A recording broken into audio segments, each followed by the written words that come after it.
If you're ever wondering if you should hire movers, you should hire movers. Look at how they've strategically placed all of my items. There's no gaps. They're doing an amazing job. That's my building. We have to walk all the way down here and put it in the pod. And it's a big drag. And now I'm gonna turn the camera around and show you what it looks like when you're moving during COVID. This, my friends, is moving during COVID.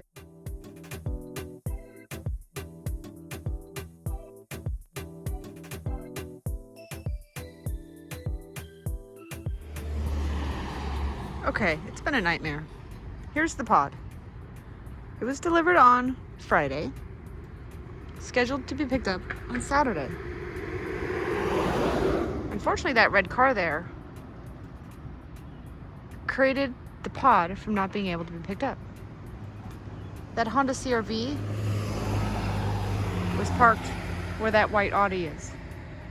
So the pod wasn't able to get picked up because there was a car in front of it and a car in back of it. So the pod driver left. He wasn't very nice. His name was Kevin. And that was yesterday. See where that Honda CR-V is? I put my little blue Prius, which is right here. And I parked in that spot at 6 a.m. and I waited. And I thought I had a good view of the red car and that Honda CR-V, which was in the white Audi spot. But clearly I didn't, because the Honda CR-V moved, texted me because I had a note on the car, but he used the wrong phone number and he left at 7 a.m. And all of a sudden, about an hour ago, I'd say 2 hours in, I saw him drive up the street and I said, wait, when did you leave? Why is there an Audi there? Whose car is that? Now, is that bad luck or what? Okay, so now I moved my car to be across the street from the pod, and I brought the chair down. And I'm just sitting here, and I'm gonna sit here until either the person in the white Audi or the person in the red Sonata come out. Last night in my building, I knocked on 66 doors. Only 24 people answered, but I knocked on 66 doors to see if anyone owned that red Sonata or that gray Honda CR-V. The 24 people said no. Some people didn't answer the door, even though I could hear them in their unit. And that's my story. And the lesson is I'm not paying attention. The lesson is I'm not making this a priority. And so I'm gonna be making this more of a priority. I need to focus on what's in front of me and stop worrying about the future. Okay, this is what we do when we're bored, because we are living on a mattress, waiting for the pods man to come.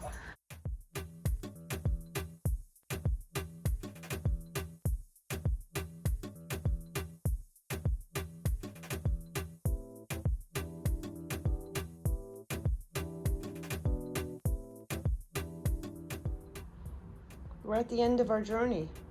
The Pods company has totally disappointed me, and we have been waiting for 3 days for them to come and pick up the pod. It's been a nightmare situation. We've been sleeping on a blow-up mattress. Thankfully, my lease wasn't up until the end of the month. I won't miss listening to that train go by, but I will miss my big, beautiful apartment and the beauty that I get to see every morning when I wake up. The kitty's over there.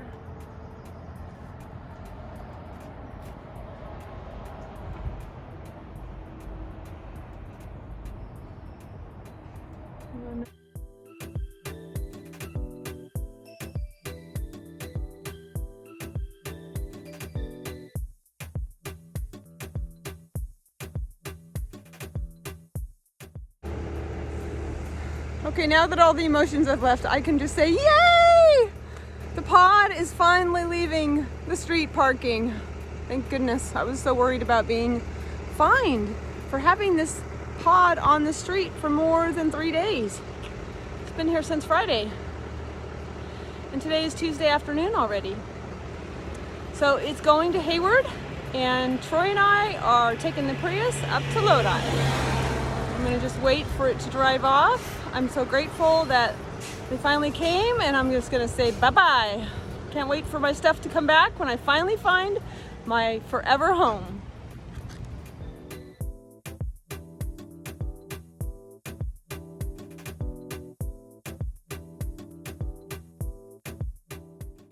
Although the journey to get to Lodi was challenging, I'm not sure I really ever imagined what the adventure in Lodi would look like.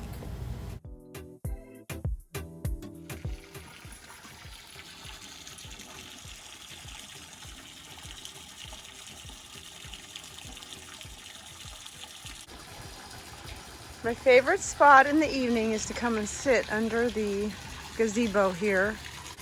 We're filling up the pool because Troy was here and it's a little low on water. Here's the bird that fills up the pool.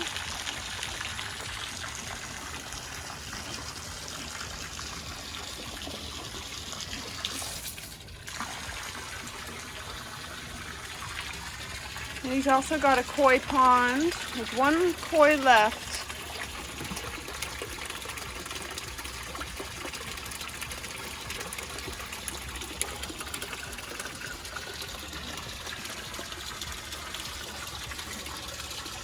There's Sophie.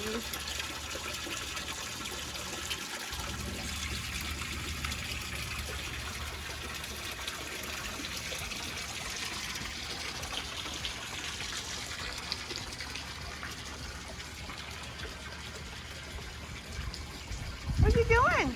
Huh?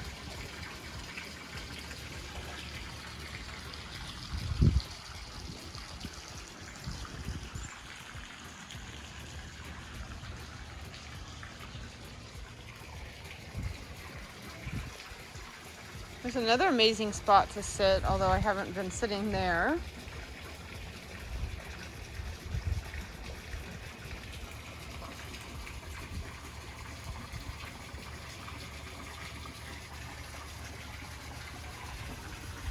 Usually I'm at the table right over here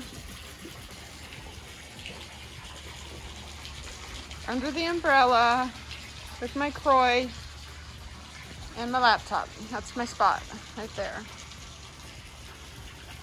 As I get a look at the beautiful yard and enjoy it.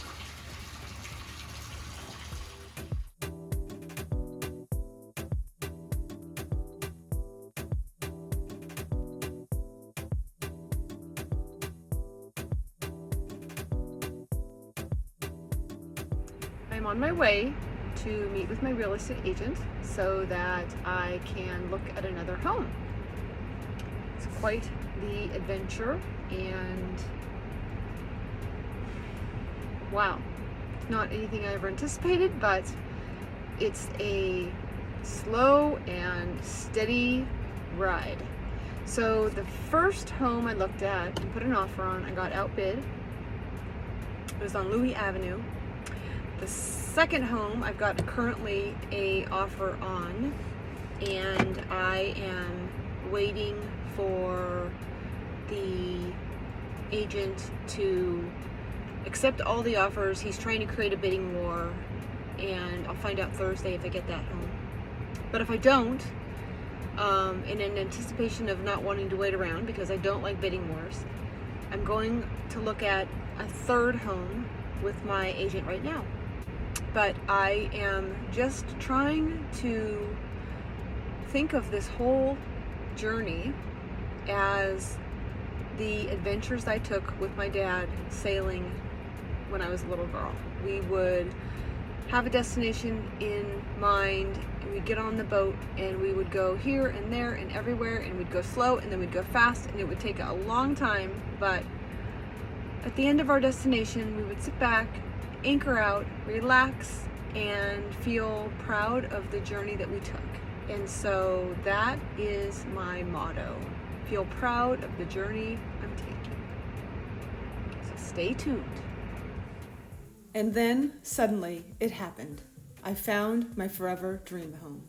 I'm over the moon excited about this new adventure in my life and sharing all of the renovations, with you.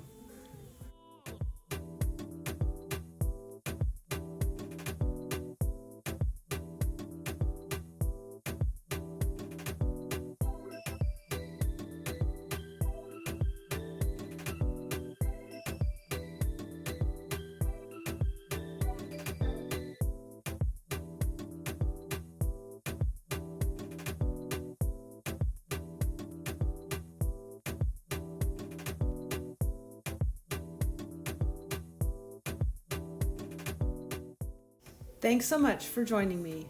Don't forget to hit the subscribe button, and I'll see you in the next video.